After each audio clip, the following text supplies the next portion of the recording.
Talaga nga namang nakaka-intense ang bakbakan sa Premier Volleyball League All-Filipino Conference Semifinals. Ang dalawang laban ngayon sa semis ay walang tapon, lalo na ang pagbawi ng Chocomucho at Petrogas dahil tinalo man sila noon, taob ang Creamline at Cherry Tigo ngayon. Pero sa laban ng Petrogas at Cherry Tigo, binawian ng isang malupit at pigil hiningang bakbakan sa loob ng 4-setter match. Nagkaroon ng kahanga-hangang comeback ang Petrogas sa una nilang laban sa semis. Pero ang tanong, mapapanatili kaya ng Petrogas ang momentum? Pero bago pa man ang lahat, kung hindi ka pa nakapag-subscribe, please like and subscribe at pakispike na rin sa bell button para laging updated sa mga volleyball ganap. Nakabawi ang Petrogas mula sa mabagal na simula at nakuha nila ang maagang pangunguna sa semifinal sa pamamagitan ng pagkapanalo kontra sa Cherry Tigo sa isang matinding laban sa loob ng 4-setter match sa score na 20-25, 25-21, 25-15 at 25-16. Naging kolektibong pagsisikap ng buong kupunan ng Petrogas pero ang isang player na talagang nagpakitang gilas ay si Brock Van Sickle. Nagdala siya ng kahangahangang 21 points with 12 excellent digs at 8 excellent reception. Ang performance ni Van Sickle ay naging mahalaga sa pagdala ng Petrogas sa tagumpay.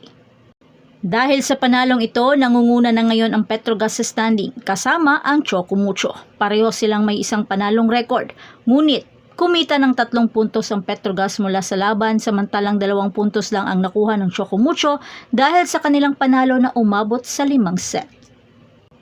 Sa ngayon, naghahangad ang Petrogas na mapanatili ang kanilang winning streak sa kanilang laban kontra sa Creamline sa darating na Huwebes. Ang Creamline na kasalukuyang may isang talong record ay determinadong bumawi mula sa kanilang pagkatalo sa Chocomucho. Talagang pa-excite ng pa-excite ang mga bakbakan na dapat abangan.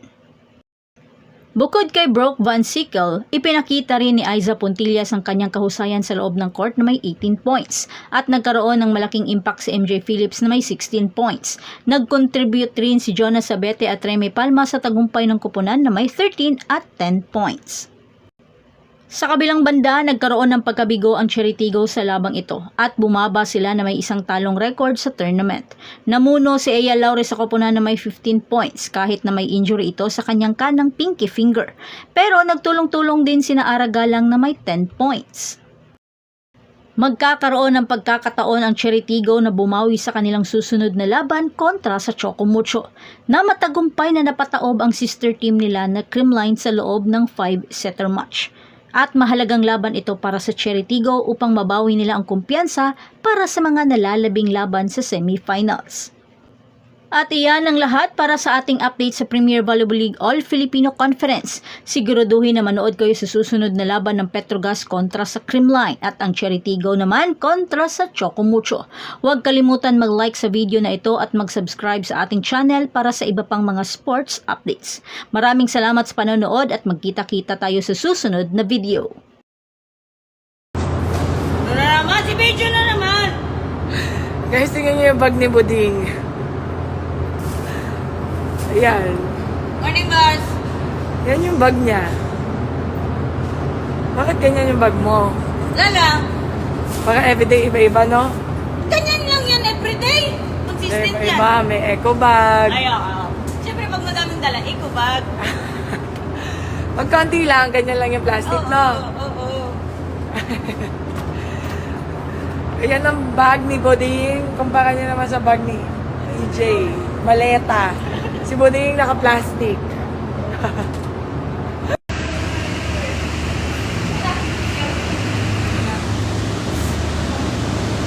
Oo. Okay na, Ding. Oo. Ano sabi mo? Love kita. Gusto mo ako? Ayoko, plastic lang pala.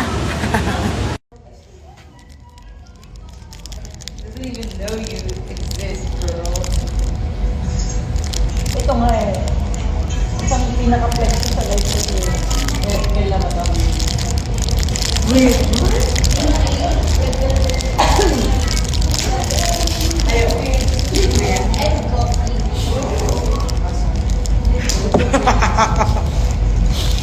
Wala.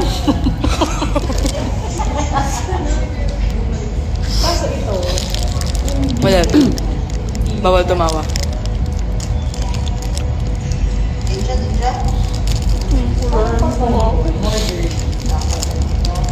Kahit alam mo parang for the girls ka.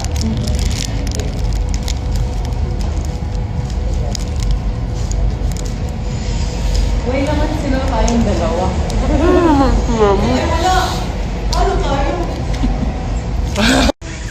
Okay guys, so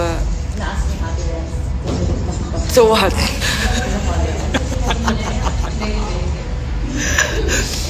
Sino yung yung challenge? Sino pinaka mukhang matari sa amin dalawa? Ay, dito ko lang napapatay sa kilay ko. Ako din. Ba't ganyan yung taas ng kilay mo? Tignan mo yung taas ng kilay ko. Di ba? Parang, parang yung joke. Dito na lang. Nagtataray ka. Anong look mo? Na nag-i-stop ako. Para hindi mo kami ikaw yung nag-stop. Parang ako nagpapakit, sister. Hindi niya ako magpapit kayo. Hindi, nagtataray na ako nito.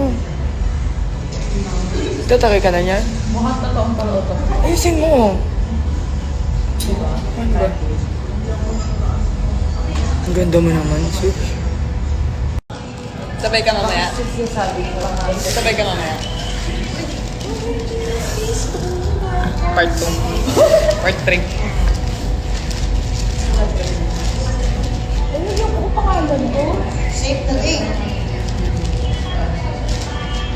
Eh, sabihin mo sa kanya mag-ano, charity kayo.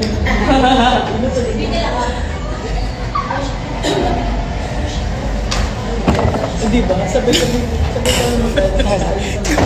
Gumalaw kasi ka. 1-0.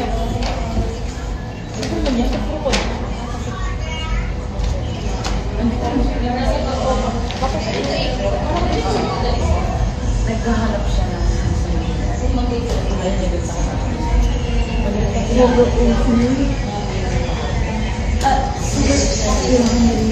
organize everything.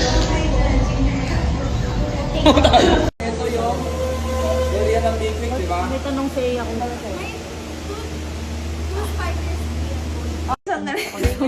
Thank you, Cha. Thank you po. Thank you sa kamay ni Maylene. Asawa to, napakasipag. My idol, my inspiration, my shoulder, my toes, my knees, my kuko. Mag-asawa din to. Gabi to pa to nagluluto. Today, ang ating Ano po menu menu for natin today? dinner is beef steak alachang. Ay, favorite ulam ni Chang. Alachang. May gano'n. Ito, malapit na to mag-asawa. Onting utot na lang. Lapit na talaga. Ikaw, ano ka? Display lang. Ano ka dyan? Malayo pa sa akin.